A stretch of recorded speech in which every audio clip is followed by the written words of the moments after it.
Qui est le meilleur passeur d'Europe? On va essayer de répondre à cette question dans cette vidéo en se concentrant sur les joueurs des 5 premiers championnats, mais aussi sur les milieux, puisque c'est une qualité prépondérante à ce poste. On fera peut-être les autres postes plus tard, mais aujourd'hui, ça sera donc les milieux des 5 premiers championnats européens. Avant ça, il faut distinguer deux types de passes. Celles qui vont faire le jeu, donc j'entends par là les passes qui permettent d'arriver dans la zone offensive adverse, pour qu'ensuite les attaquants puissent faire le reste, les passes de construction si on peut dire ça, et donc les passes qui vont servir à mettre en danger l'équipe adverse, créer du déséquilibre et des situations de but. On va se concentrer en premier lieu sur celles qui permettent de progresser vers le but adverse, en sachant qu'on ne pourra pas utiliser des stats comme par exemple celle des lignes cassées par la passe, parce que c'est accessible que via des organismes comme StatsBomb qui coûtent très cher, mais vous verrez qu'on aura des alternatives avec Wisecout. On ne va pas non plus utiliser une donnée assez connue, ce sont les passes vers les 30 mètres adverses, donc qui commencent en dehors et se terminent à l'intérieur des 30 mètres de l'adversaire. En voyant cette passe comme exemple, on peut trouver ça pertinent, mais en réalité, cette passe aussi infiltre les 30 derniers mètres, et je suis pas certain qu'elle nécessite une grande qualité et une grande vision. On va plutôt aller vers les données comme les passes progressives par exemple, donc qui permettent de gagner au moins 30, 15 ou 10 mètres vers le but adverse, selon que le point de départ soit dans son camp, au milieu ou dans le camp de l'adversaire, mais aussi d'autres données similaires qu'on va globaliser en une seule. Ainsi, on pourra jauger la capacité du joueur à créer des différences en cassant des lignes dans le cœur du jeu, en faisant passer le ballon d'un bout à l'autre du terrain, mais aussi en lançant ses coéquipiers dans les phases de transition, dans les contre-attaques. Mais on ne peut pas juste se baser sur le volume, sur le nombre de passes comme ça, il faut aussi croiser avec la qualité d'exécution. On va donc à présent voir les joueurs qui combinent le mieux prise d'initiative, vision du coup, et exécution technique, donc taux de réussite sur ces passes-là. Sachant donc que certains joueurs sont très forts dans l'exécution, mais prennent moins de risques et inversement. Qui sont donc les meilleurs passeurs pour amener les ballons vers les 30 derniers mètres? Eh bien on va voir championnat par championnat, parce qu'ils ont chacun leur réalité et qu'on cherche à être pertinent. En Angleterre, si on considère Trent Alexander-Arnold comme milieu, puisqu'il a beaucoup occupé cette zone au cours de la saison en phase de possession, alors c'est lui le premier de mon indice de performance. Il a une qualité de passe exceptionnelle. Je me suis souvent d'ailleurs demandé si c'était pas le meilleur dans le domaine. Dans ce cas, ce serait la fin de la vidéo. Donc voilà, dites-moi ce que vous en pensez vous. Mais oui, capable de faire passer le ballon de sa défense ou du milieu jusqu'aux abords de la surface adverse en un seul geste.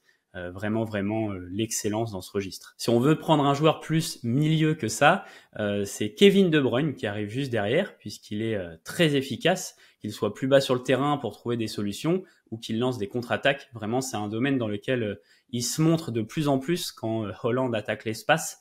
Ce qui est vraiment impressionnant, c'est le très faible temps qu'il va mettre pour prendre l'info. Parfois, il est même pas encore mis totalement face au jeu. Et voilà, il arme et il sait déjà où la mettre. Donc voilà, De Bruyne pour le coup, c'est un peu sans surprise. Petite surprise en revanche, je pense, pour la Bundesliga, le milieu qui devance de peu Granit Xhaka, c'est Kevin Stöger, milieu de Mönchengladbach, prêté à Bochum cette saison. Là, je vous ai affiché une de ses maps de passe vers l'avant sur un match, donc voilà, ça lui arrive d'en tenter une trentaine. Il a un jeu super progressif et vraiment un très bon jeu long, qui va être très utile dans les phases de transition notamment. On verra ce que ça donne la saison prochaine. S'il arrive à maintenir ça, ça pourrait être intéressant. Il y a d'autres bons passeurs en plus là-bas, notamment Honora, plus offensif lui, mais voilà, c'est vrai que c'est un super centreur. On verra bien. En Espagne, certains pourraient être surpris également, mais pas moi. Je connais assez bien le joueur. C'est Rodrigo De Paul de l'Atlético qui arrive premier. On parle pas souvent, voire jamais de lui quand on parle des meilleurs passeurs. C'est vrai qu'il a du déchet, mais il prend beaucoup de risques et si ça passe, ça peut vraiment faire des grandes différences. C'est un joueur très inspiré dans différentes phases de jeu. On aurait pu s'attendre à Toni Kroos. En fait, ce qui le fait baisser, c'est qu'il a des passes pour renverser le jeu. Ça, oui, on le connaît, c'est un petit peu sa spéciale. Mais il gagne moins de points dans les passes vraiment tranchantes dans l'axe du terrain. Du côté de la Serie A, c'est l'excellent Nicolo Barella de l'Inter, un des meilleurs milieux d'Europe depuis plusieurs saisons. Joueur référence qui a été assez convoité par Paris, Liverpool, mais qui a prolongé récemment en juin jusqu'en 2029. Ouais, il a l'air de beaucoup aimer son club, donc tant mieux pour eux. Et ouais, grande qualité de passe, notamment beaucoup de puissance. Il envoie des flottantes d'un bout à l'autre du terrain, c'est assez surprenant. Et dans son rétroviseur, c'était Yacine Adli de Milan, juste derrière, qui commence lui aussi à montrer de grosses qualités dans ce registre. Pour finir cette partie avec la Ligue 1, c'est le monégasque Youssouf Fofana qui devance des joueurs, notamment des sentinelles organisateurs comme Les Melou, Gastien ou Spearings par exemple, qui eux aussi manquent de passes tranchantes comme Toni Kroos, malgré un gros volume de jeu long. Mais en effet, un petit peu comme De Paul, Fofana va avoir du déchet, mais va régulièrement tenter des passes qui feront la différence immédiatement, d'autant plus dans le jeu direct de Monaco. Faites-vous quelques compilations à l'occasion, hein, vous risquez d'être étonné. Je verrai bien Vitinha récupérer cette place l'an prochain, vu comment il monte en puissance dans le domaine. Avant, c'était toujours Verratti, donc voilà, affaire à suivre. On attaque à présent les passes offensives, donc qui vont amener un danger direct sur le but adverse.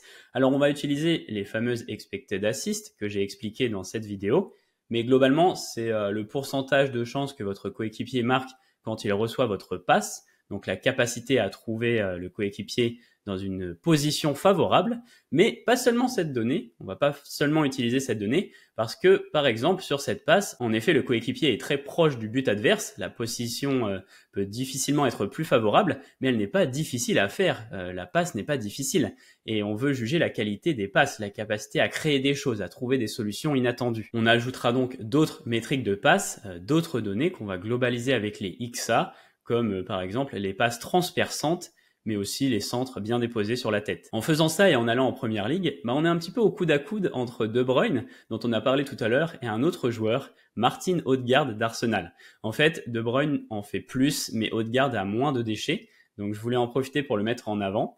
C'est vraiment un passeur d'élite avec une excellente vision. Le danger peut venir de nulle part parce que il sait casser plusieurs lignes, trouver des choses vraiment inattendues. J'en avais parlé dans ma vidéo sur les awards de la saison, mais c'est le joueur qui a cassé le plus de dernières lignes défensives par la passe et qui a aussi réussi le plus de passes infiltrant la surface adverse en championnat. C'est vraiment un de mes joueurs préférés personnellement. En Allemagne, pas trop de surprise, celui qui a délivré autant de passes décisives, toutes compétitions confondues cette saison, que son âge, 21. Florian Wirtz, il a pas l'air d'être sollicité cet été, j'ai la sensation qu'il va sans doute rester à Leverkusen, et peut-être qu'après il ira prendre la succession de De Bruyne à City, ça je sais pas trop. En tout cas, ouais, super passeur offensif, avec une excellente vision, qui trouve des solutions dans différentes phases de jeu, avec différentes surfaces du pied. Voilà, on peut difficilement faire mieux là-bas. En Italie, petite surprise aussi pour ceux qui sont pas habitués à ce championnat, mais c'est bien Luis Alberto, joueur doté d'une excellente qualité de passe, que ce soit d'ailleurs pour faire le jeu ou créer du danger. Ça fait des années qu'il ressort bien dans le registre. Il avait intéressé plusieurs fois des clubs d'un certain calibre. Ça s'est jamais vraiment fait. Au final, il est parti au Qatar cet été pour 10 millions.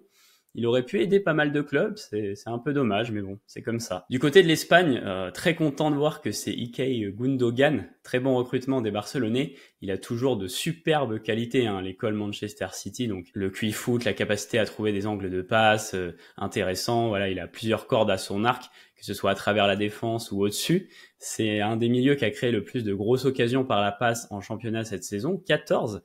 Donc ouais, bravo monsieur. En Ligue 1, il y avait Cherki et Golovin qui ressortaient très bien. Cherki plus d'initiative, Golovin plus de réussite, mais c'est bien Akliouche, le monégasque, qui combine le mieux les deux. Très belle satisfaction de l'équipe, belle découverte, c'est un joueur vraiment juste, intelligent et qui rechigne pas défensivement en plus. Personnellement, j'aime beaucoup et je le suis notamment avec les U23 là qui préparent et qui vont participer au JO.